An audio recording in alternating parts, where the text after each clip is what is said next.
Крупнейшей студенческой организации Башгу, Объединенном совете обучающихся, настало время выборов. Кто же займет ключевые должности?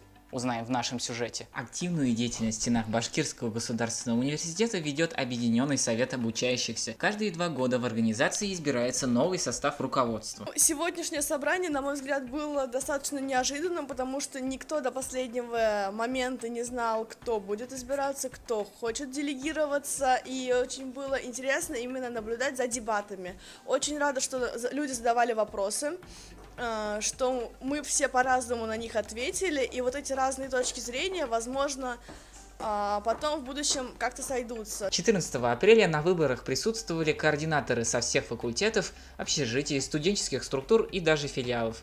Гостями стали Янбаев Юлай Аглямович, проректор по учебной работе Башгу, и Куликов Сергей Павлович, руководитель Российского студенческого центра. На самом деле деятельность органов студенческого самоуправления, Объединенных советов обучающихся – это очень большая ответственность.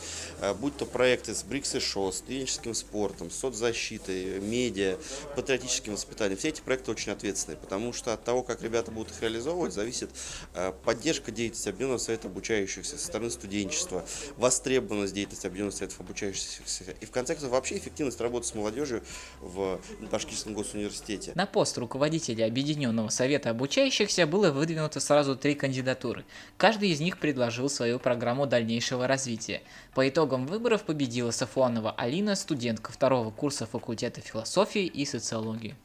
У меня на самом деле очень много планов, идей и мыслей по поводу будущей деятельности Объединенного совета обучающихся, но все это мне нужно переговорить со своей новоиспеченной командой. Я думаю, что мы с ними все обсудим, и результаты вы увидите чуть позже. Мне очень приятно, что меня поддержали. Я надеюсь на очень крепкое и сильное взаимодействие с ними в будущем. Я считаю, что у Объединенного совета обучающихся очень большие перспективы.